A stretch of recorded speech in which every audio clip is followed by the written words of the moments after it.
Welcome. Thanks for joining us today. This is the first big product announcement that we have at our new campus, so we're excited to have you guys all with us. Our mission is to make the world more open and connected. And the way that we do this is by giving people tools so that they can map out the stories of their lives and all of their connections. And we believe in this concept that we call the social graph. It's the sum of all of these different connections in the world. And we believe that if we give people the tools to map out this graph, then that map that people build can be the basis for building a lot of different kinds of services for connecting. Now, there are two primary kinds of services for connecting. There are ones that help you stay connected with people and things that you're already connected to, and there are ones that help you discover and make new connections. Most people think about Facebook primarily as the former, a service that helps people stay connected with people who they already know. But going back to the beginning of Facebook, way before Newsfeed, the way that people used Facebook was actually to browse around and discover lots of new things in their network. So today we're going to take a little trip back to our roots, and we're going to discuss a service that helps people use the social graph to discover and make new connections. So one way that we think about Facebook is as if it's this big community that's producing this living database of all of this content and the stories of people's lives. And just like any database, you should be able to query it. And we kind of have this, we imagine that every screen of the Facebook product is the result of some query that someone is doing to learn something about their network and the people around them. So there are a few major use cases, and we call these the pillars of the Facebook product ecosystem. So the first query that is really common that a lot of people want to do is they want to know what's going on with the people around them, what's going on in the world. And that's Newsfeed, right? I mean, Newsfeed, the content on this page is really the answer to the query, what is going on with the world around you. Another really common query that people want to do is, who is this person? Tell me their story. Tell me something about them. And that's timeline. So those are the first two pillars of the Facebook product ecosystem. And today we're going to talk about the third. So what is the third pillar? Is it things that my friends like? Well, that's pretty interesting. Could be useful. Is it photos of my friends doing something? It's pretty good, too. What about places that my friends have been to or places that my friends like? Well, that's pretty neat, too. But the reality is that what's more interesting than any of these things individually is giving people the power and giving people the tools to take any cut of the graph that they want and make any query that they want. And that's what we're going to talk about today. That's the third pillar of the Facebook product ecosystem, and we're calling it Graph Search. All right. So what is Graph Search? Graph Search is not web search, is the first thing that I want to start off with. We're not indexing the web here. We're indexing our map of the graph. And the graph is really big, and it's constantly changing. There are more than 1 billion people in this map of the graph, with almost 1 million new ones every day. There are more than 200 billion photos with hundreds of millions of new ones every day. And there are more than 1 trillion connections in total in this map of the graph, with billions and billions of new ones every day. And not only are there 1 trillion connections or more, but there are lots of different kinds of connections in the graph. There are friend connections and follow connections and group connections and event connections and photo tags and locations and likes and comments and all these different types of connections. And what this all basically adds up to is that indexing all this content and making it so that you can retrieve it instantaneously is a really hard technical problem that we've been working on for a long time to get to this point. But it actually gets a little bit harder than this, because the search that we wanted to build is privacy aware, right? So every piece of content on Facebook has a different audience that can see it. And this is both one of the most powerful things about Graph Search, in addition to one of the things that made it the most difficult and challenging to build. So it's really powerful because on Facebook, most of the things that people share with you aren't public. And similarly in the world, most of the interesting content that you have access to isn't public. So you want a search tool that can help you get access to things that people have just shared with you. But of course, this is really challenging because now when you do these queries, if a result has thousands of results, we need to compute for each of those 1,000 elements whether you can see them before we show them to you. And that's a lot of work. And just to give you a sense of how much work that is even before we launched such an intensive product as Graph Search, already today across all of our data centers and our fleet of CPUs, about 10% of our CPU capacity is spent computing privacy checks today across all of Facebook. And that just gives you a sense of how seriously we take giving people the ability to share anything they want with any audience out there. This is infrastructure that we've been building up for years. It's something that no other company has, and it's the reason why we're able to build a product like this. Now, let's talk more about the difference between web search and graph search. So, web search and graph search are really, really different. We think web search is great. We think graph search is great and really different too. And we just want to emphasize today how different they are as products. So if you do a web search for, say, hip-hop, it'll show you lots of links that might have answers to different questions that you have. What is hip-hop? Who are hip-hop artists? What are resources about hip-hop? And links that might have answers to many other questions that you might have about hip-hop. In general, web search is designed to take any open-ended query and return to you links that may have answers to the question that you might be trying to ask. Now, graph search is very different.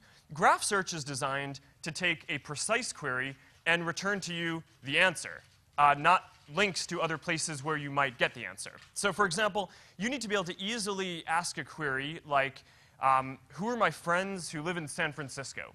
And it just needs to return to you the answer immediately and quickly. So, in doing this, in addition to a big technical problem, one of the big design problems that we had to solve was how can we make it so that people can ask these questions that can be incredibly precise in a very natural and intuitive way. So we spent a long time working on this, and we came up with an interface that we think is unique. How does graph search work? And the answer that we came to is filters. No, that's my joke for you today. No. What's up? Thank you. Most other structured search products that are out there rely heavily on filters. But we quickly realized early in this product development that this was not going to scale to all the different types of connections that we want to support. And you can see this just up here. I mean, this is some of the different types of connections that we support. And we obviously want to do way more over time. So we came up with something that we thought was a lot more natural. And, a while back, Lars Rasmussen and Tom Stocky came to me, and Lars had this idea. And the basic idea was, if every screen of the Facebook product, you have the title at the top and you have content that matches, that basically is what the title says, then why shouldn't you just be able to go ahead and edit the title of the page, the screen, and in doing so, edit the content that's on the screen dynamically? It would be like this dynamic database where the title is the query and the page is the result of the query. And my immediate reaction is, that's really awesome, but unfortunately it's impossible, right? I mean, in order to do that, we need to be able to understand natural language, so that way you could edit the title and we'd know what you were talking about. So I told them that I thought that this couldn't be done. Now, as any good Facebook team will do, they took this as a challenge. And in addition to their work indexing the more than 1 trillion connections in the graph, in parallel they were building this up. And then a few months later, they had a version that was basically working. And here's what it looks like.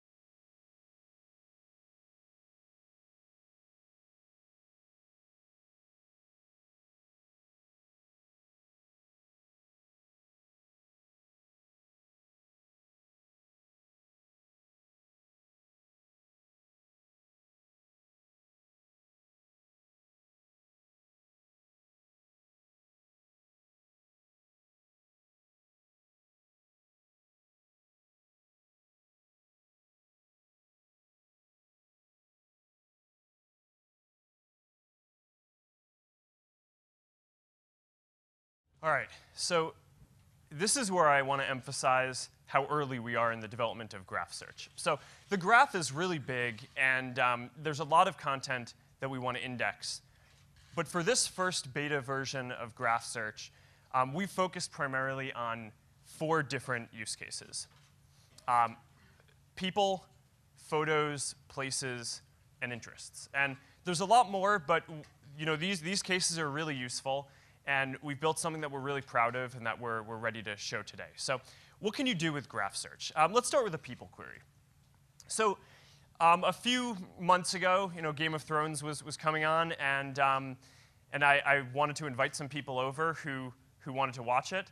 But I didn't know which of my friends who lived around me liked Game of Thrones. So I just put a query into graph search, friends near Palo Alto like Game of Thrones. And here's what I got. And you can see the results are ordered. So these are exactly the people who match that query.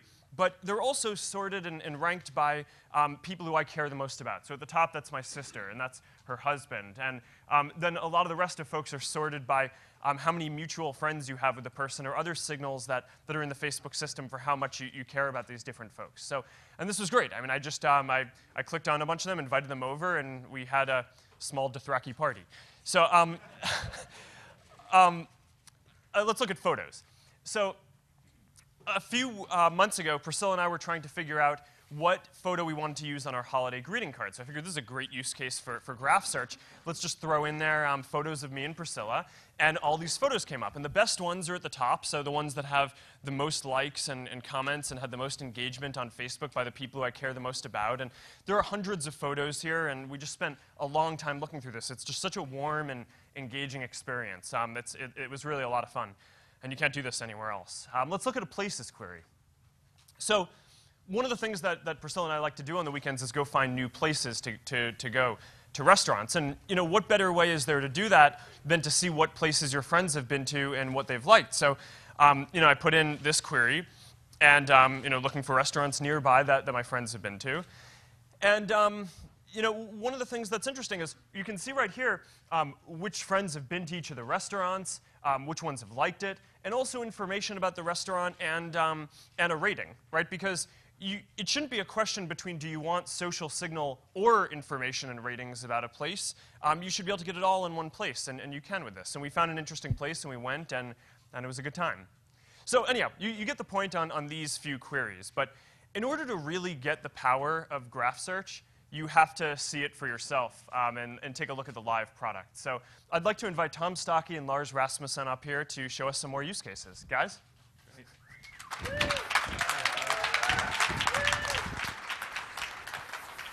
Thanks, Mark. So like Mark said, there's 4 main types of searches that graph search can do: people, photos, interests, and places.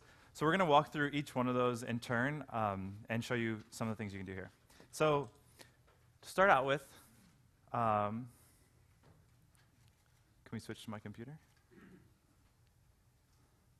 It's this one.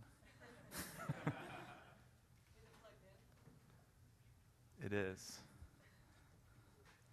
So I wanted to show you this slide with our names on it.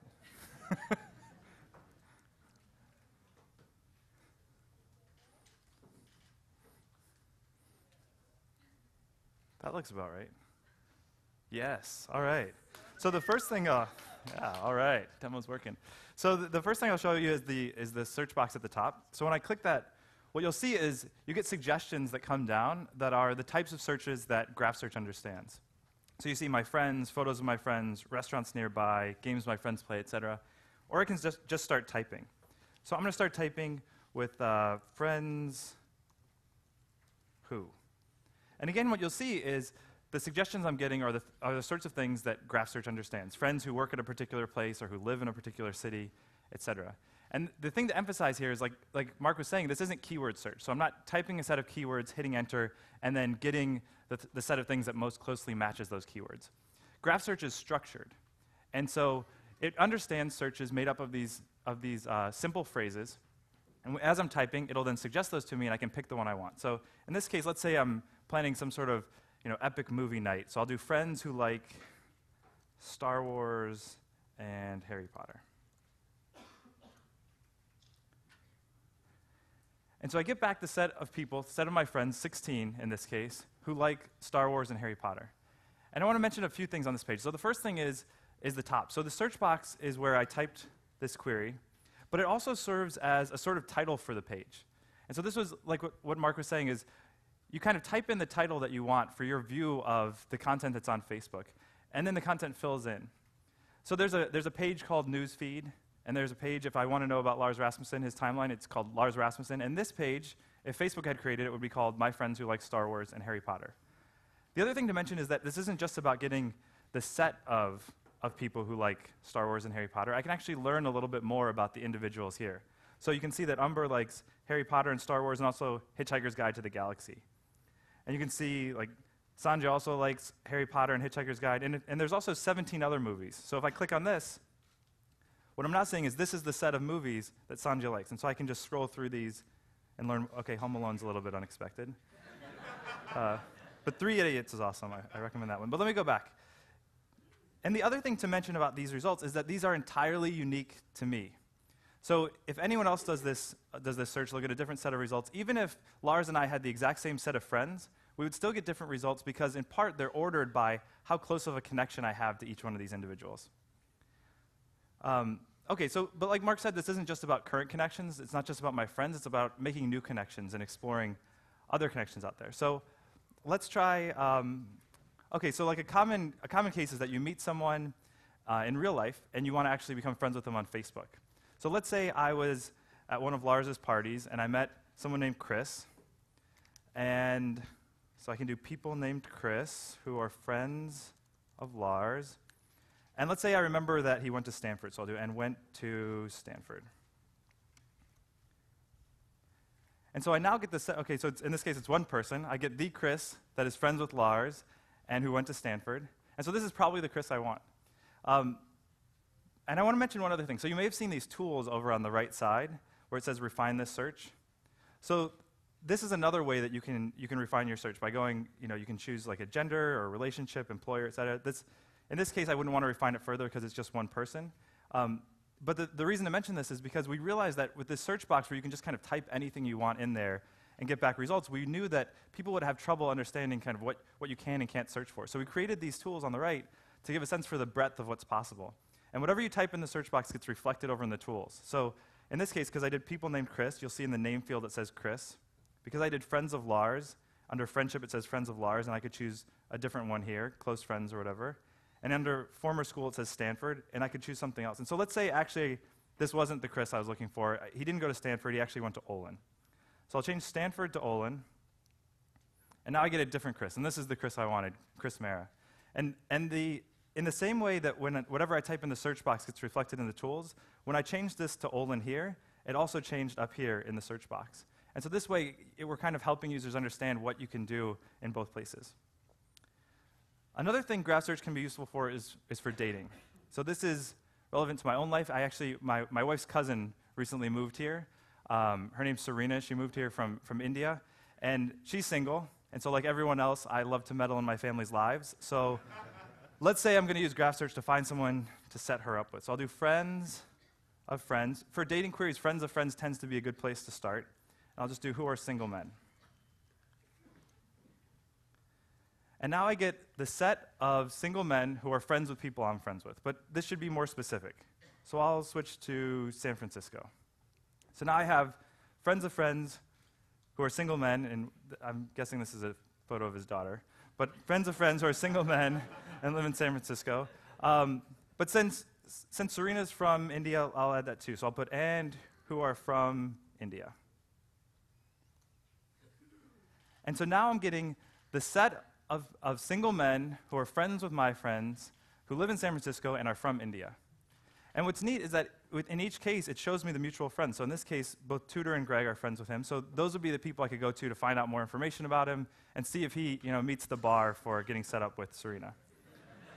And the other thing to mention too is that there are probably a lot more single men who live in San Francisco and are from India and who are probably even friends with my friends. But the people I'm seeing here are the ones who have set all of those fields in their profile. So they've set a current city and said that it's San Francisco. They've set a hometown and said that it's someplace in India, and that they've set the privacy of those things such that I can see them. And so most of these, as you can see, most of these people aren't my friends. So if any of them, let's say if they had set their current city to friends only, or if they had set their hometown to friends only, they wouldn't show up here. I'm only able to search for what I can already see on Facebook. So another thing that Graph-Search can be is a pretty powerful recruiting tool. So let me do a recruiting query. Let's say I'm looking to recruit some people to work at Facebook. Similar to friends of friends being a good place to start with dating, friends of current employees tends to be a good place to start for recruiting. So let's say I want to recruit people from NASA, because you can never have too many rocket scientists. And so NASA Ames is right down the street, so I'll do NASA Ames employees who are friends of Facebook employees.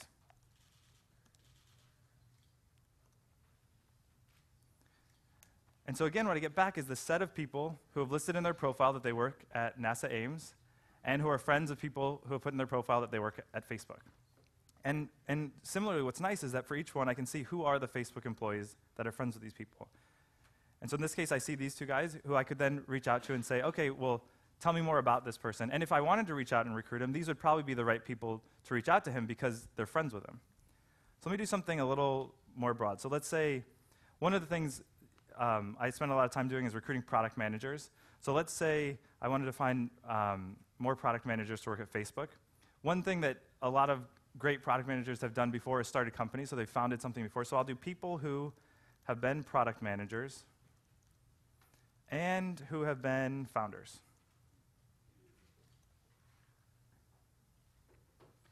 And so now what I'm seeing is this is a set of people who have put in their profile that they founded a company and put in their profile at some point that they were a product manager. And it's cool because, I mean, George is already a product manager here at Facebook. So is Matt. So is Chris. So clearly this is a query I might want to come back and spend more time with. So great. So that's a sense for kind of what you can do around people. I'm going to hand off to Lars, who's going to tell you about photos. All right, thanks, Tom. Good morning, everyone. We'll switch to my computer. Yeah, so I get to show you how you can use Graph Search to find the best photos on Facebook here. So, if you navigate to someone's timeline, you can click the Photos tab and quickly see a set of photos of that person. You can do that on Graph Search as well. Mark already showed you how easy it is to find photos of two people, like Mark and his wife Priscilla. But what about if you want to find all the best photos of your friends? It's as easy as this. Photos of my friends, excuse me, there. And now you'll see we pick out, like Mark explained before, we pick out all of the best photos based on likes, based on comments, and so on. And it's really an awesome experience. For Graph Search, this is a walk in the park. This is one of the simplest things that it does, but I don't think this has ever been available before on Facebook. Now, I know that my friends like traveling, so let's check out if any of them took any photos in, say, Paris. There, photos of my friends taken in Paris, France. So it's the same group of people, the same set of photos, but this time we filter down to things that they took in Paris. This is actually one of my favorite here. I don't know exactly how he did that, but I definitely want to go there. Well, how about a lot of my friends like hiking? So let's try and see photos in Yosemite Park. Or actually, let's just try national parks in general, national parks. So photos of my friends taken in national parks. There we go. Now you'll see I have friends with, this is Machu Picchu, I think, and Yosemite is indeed in there. You can see my friends are really outdoorsy. This is really a fantastic experience. This is probably my favorite right here. This is Carrie Lee. She's actually the engineer who's been on the project the longest. She's awesome. I think she's recruiting for the team right here. Hopefully a mascot or something. So a really cool thing that happened when we launched Timeline a while back is that my friends started uploading photos of themselves from the past, of their friends from the past. And so this is probably one of my favorite queries right here. If I do photos of my friends before 1990, there we go. Suddenly everyone is a child again. This I can just look at for hours. I think this is probably my favorite right here. This is Cheryl. You can just see, you can see the leadership. This is your first board meeting, right? I'm sorry. Okay, I'm going to just like this. Moving on. Okay. So, in fact, when you guys get to try this out a little later, I think the first thing I recommend that you do is photos I like. So I get a super simple query for Graph Search. Like I used Facebook for years, and every day I probably like 1 or 2, 3 more photos I've never been able to see all of the photos I like just in one place. And this is how easy it is. And you can see these photos are just, oh, there is Cheryl. These photos are just great. Always a lot of babies. Oh, here, speaking of babies, here is Tom giving Carly Rae Jepsen baby fever when she was the other day. So I suspect that people are overwhelmingly going to use this to find photos of people they care about, but there are actually also other photos that you can find on Facebook here. Let me show you this. I really like photos of Berlin, Germany in 1989, the year the wall came down, like this. And so it turns out that people have actually shared some really cool photos of that year.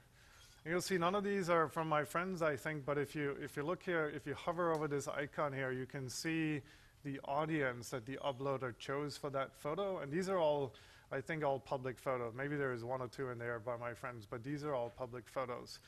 And I want to, just before I hand it back to Tom, I want to just mention one more time that on Graph-Search, you can only search for the content that people have shared with you. And this is a very important point, and I just want to illustrate that really quickly with my last query here. Photos of Lauren Cheng. He's one of the product managers on the team, and you can see this awesome photo here. Just another day in the house of Cheng. You'll see here that Lauren chose, don't know why, to share this only with his friends. And so the reason I can see this photo in Graph-Search is that Lauren and I are friends. And I want to just show you this if I quickly unfriend Lauren, just for the demo, of course. Remove from friends there, and now if I refresh and I reissue this search, you'll see that that awesome photo is no longer there.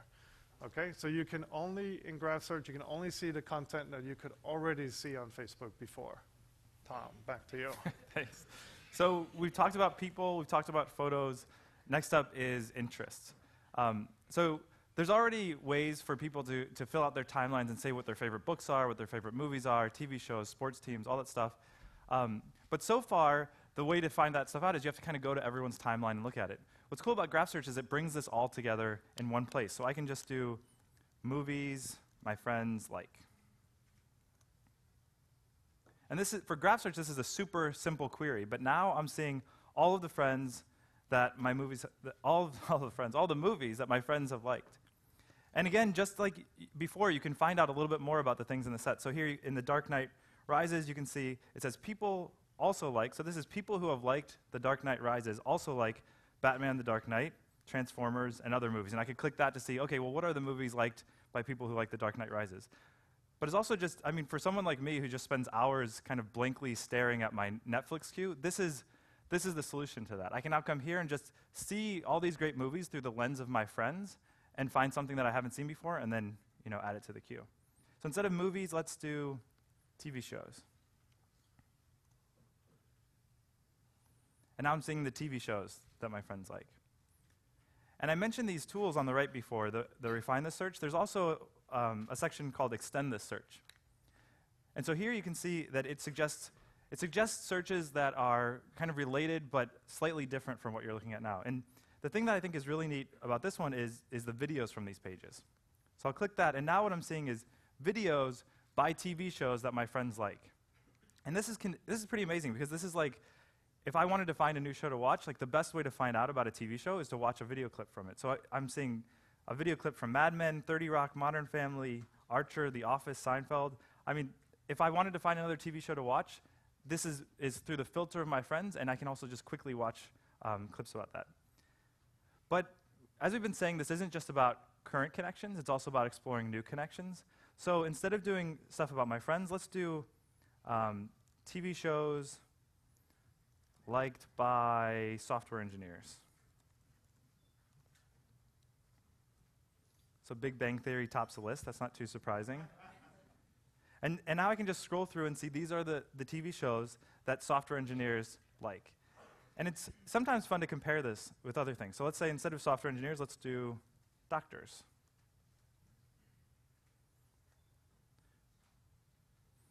And now I get a completely different set.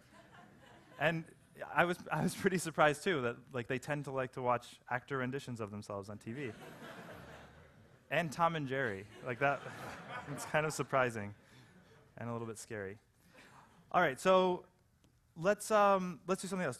Let's do music liked by people who like Mitt Romney. And now Johnny Cash, Metallica, Floyd. You can just kind of scroll through the Beatles. You can see all the music that people who like Mitt Romney like. And of course, the obvious comparison is to say, okay, well, let's see liked by people who like Obama. And now I get a completely different set of music. Okay, they have the Beatles in common, so there is some common ground there. But this is the sort of thing where you can just kind of click around on these things forever and just explore the community and the world around you. I'll do one last one just that's completely different, which is languages my friends speak. Oh, I made a mistake here. So not my languages, but the languages that my friends speak. And so now there's a field inside your timeline where you can list the languages you speak. This is taking all of the ones from my friends and putting them in one place. And so because I have a lot of software engineer friends, PHP and Python are showing up there. There's Spanglish. This is all good stuff. And if I wanted to find the set of people, let's say I needed something translated from French, I could then go and say, okay, who are just the friends who speak French? And now I have the set of my 18 friends who speak French. So this gives you a sense for some of the things you can do around interests. I'll hand back to Lars, who's going to talk about places. Thank you again. Yeah, so you've seen people, photos, interest, and the last area we want to show you today is places. But before I show you how to use Graph Search for places, I want to just make sure you understand that all of the existing search functionality on Facebook is, of course, still there. So on Facebook today, there's a search box up on top. You can search for your friends by name. You can search for new people by name. You can search for pages on Facebook, places, groups, apps, all of these things. That stuff is still there. I'll show you real quickly. If I want to navigate to Mark's timeline, I can just type in his name here and hit enter, and then I'm right on his timeline, just like before. Or I was in Athens in Greece for New Year's, and I had this incredible meal at a restaurant called Funky Gourmet, and if I want to go like its page, I can just type in its name, go to its timeline, just like before. None of that has changed. Graph Search is added on top of that. So places and Graph Search. So a few months ago, I had this terrible toothache, and I'm a little bit new to the area, so I needed to find a new dentist. And this, of course, is a place where I want to go to somewhere my friends would recommend. So I type in dentist liked by my friends. And it was actually funny when I did this. The second answer here is actually Mark's dad, which of course I would go to Mark's dad, except he's in New York right now. And so, but this other one here, Dr. Pai, 17 of my friends like her, so that's clearly a good candidate. I could click here like Tom was showing you and go straight to see the actual set of friends who have liked Dr. Pai. And I happen to know Chris here. He's like me, hates pain. Yeah, so this is clearly the right dentist. I went there. It didn't hurt at all. It was a pretty good experience. And so now that my teeth are fixed, let's try and look for a place to eat in San Francisco. Restaurants in San Francisco, California. And so here we show there's, of course, lots of restaurants in California. We show some what's popular globally with a skew towards what my friends like. But let's try and find something more specific. So I'm lucky I have a lot of friends from India. So suppose I'm looking for a spicy meal tonight. I could type in restaurants liked by my Indian friends, like this. And it suggests liked by my friends from India. And now you'll see that they're picking out, there's some Indian restaurants in here, Thai places, Mexican places. This is definitely the place I want to go tonight. And in fact, if I wanted specifically an Indian restaurant liked by my friends from India, I can ask for that as well. I could type it into the box up there, or I can go like Tom was showing before and use the tools on the right, just click Indian here for category, and now I've narrowed it down just to Indian restaurants liked by my friends from India. This top one here, Dosa, I've actually been there. It's a really nice place. But you can see I won't get tired of looking at Indian places for a while. And so this is how you can use Graph Search to find restaurants based on what your friends like, but it doesn't have to be limited to your friends. So let's just go back here a step to restaurants in San Francisco, and then instead of liked by my friends from India, I'm going to look at, we're now in the pro tip section of the demo here. So there's this cooking school called the Culinary Institute of America that churn out these top chefs. And I want to look at what restaurants people who've graduated from there tend to go to. So I'll type in liked by Culinary Institute. Let's see, Culinary Institute of American Graduates. There, it's a bit of a mouthful, but I am that hungry. And so here you'll see now, these are actually some of the top restaurants in San Francisco at all different price ranges, right? So there's a diner in here that people who are top chefs like. That's definitely the diner you'd want to go to if you're in that kind of mood. Another example, let's say I'm going to Dublin to visit our colleagues there, and of course we want a beer after work. And if I just look for bars in Dublin, as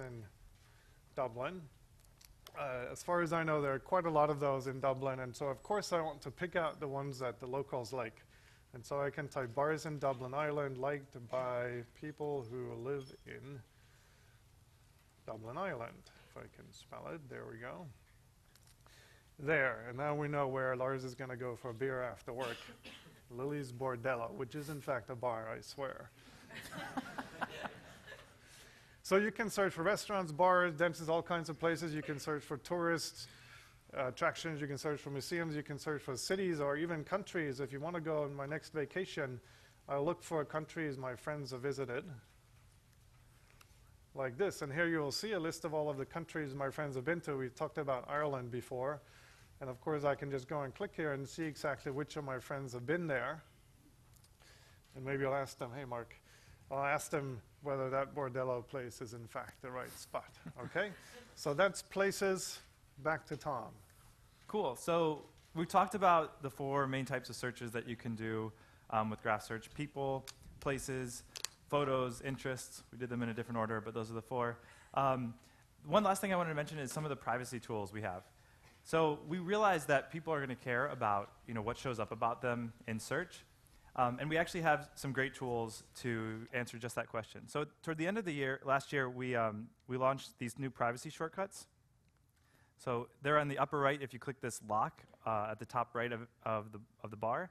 And we summarized a lot of the key privacy settings and tools into the 3 questions that people tend to care about.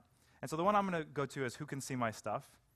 And one of the links there is to the activity log. So I'll go to my activity log. And you can see this shows the activity that I've done on Facebook, and it brings it together all in one place. So things I've liked, things I've posted, things I've commented on. You can see that because we just liked this photo of Cheryl, that it's right at the top. On the left, there's these filters for where I can just see my posts or just see posts that I'm tagged in. I'm going to click on the photos one.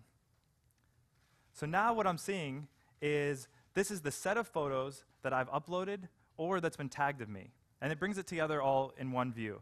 And then there's some controls at the top where I can say, okay, I just want to see the public photos that I've uploaded, or the public photos of me, or just the ones that are shared with friends of friends or friends.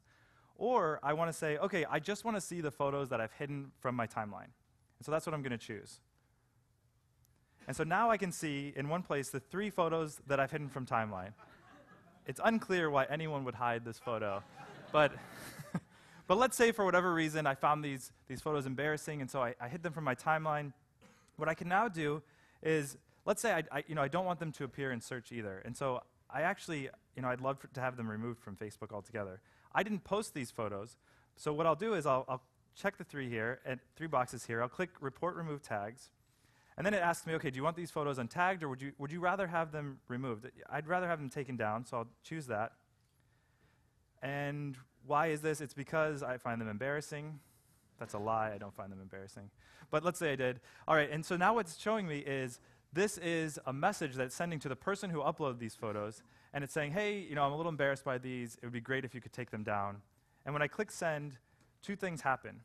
One is it untags me from those photos, and then the second thing is it sends that person a message and says, hey, would you please take these down?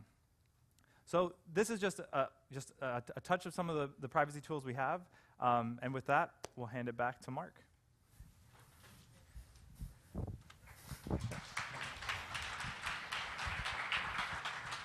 All right, thanks, guys. So this is just some really neat stuff.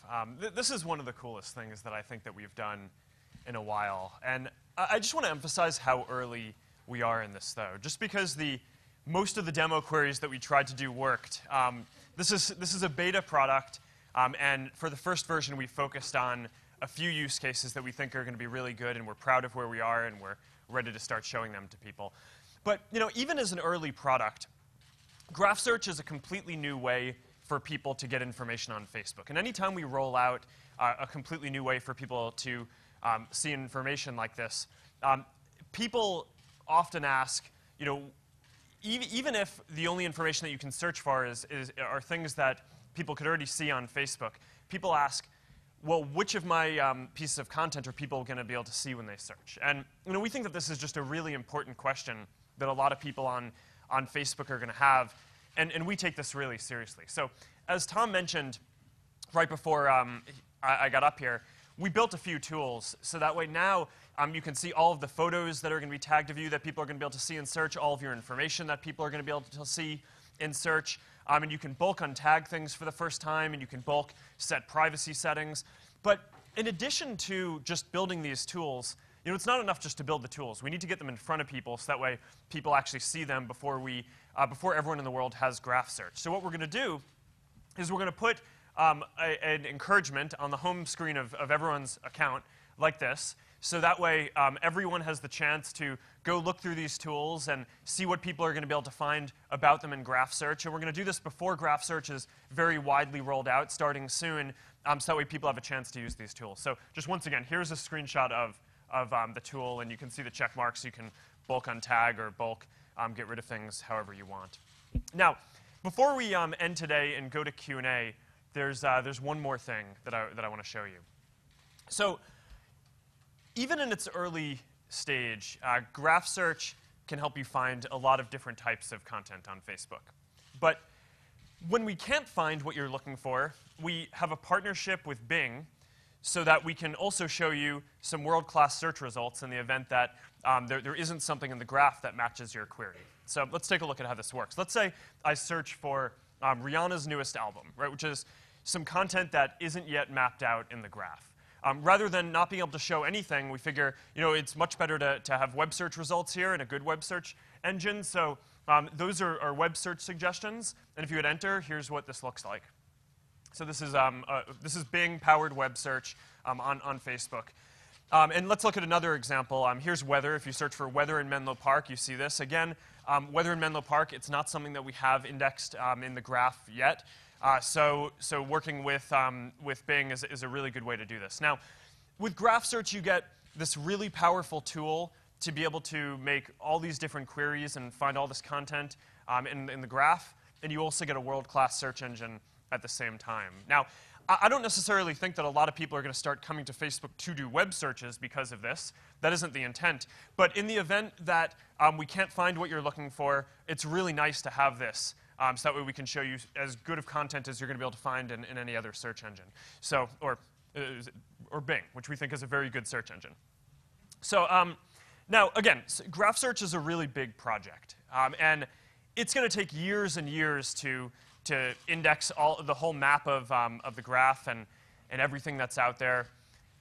But we're really excited about these cases that we have today. We focus today on people, photos, places, and interests. And there's more content that we haven't gotten to yet than what we have. So in the future, there are some very obvious things that we want to get to. Mobile. The only reason why we didn't do mobile first is because for the last year, most of our best mobile engineers have been rewriting our core apps. All languages, obviously we want to make this available to everyone in the world. We're starting off with English because we speak English. About 40% of Facebook users speak English, so we think that that's a good place to start, especially when this isn't rolled out widely, but we want to get this to everyone. We want to index all of the posts and all of the content on Facebook, and that's going to be another big job that is really exciting. And of course, eventually we want to get to Open Graph, which is going to be a massive challenge, but it's going to be a lot of fun to take on. So we're looking forward to this, and it's really an honor to be able to build this service and offer it to the world. So when are we going to start rolling out Graph Search? We're going to start a limited beta of Graph Search today, and we're going to start rolling it out very slowly. And we're starting to roll it out now because we think we've made enough progress where we're excited to get this into people's hands, but also because we need to start getting data from how people use it in order to improve the product. So we're going to start rolling it out slowly, and we're going to incorporate data from how people use it in order to make the product better before we roll it out very widely. But we're looking forward to getting it into more people's hands over the coming weeks and months.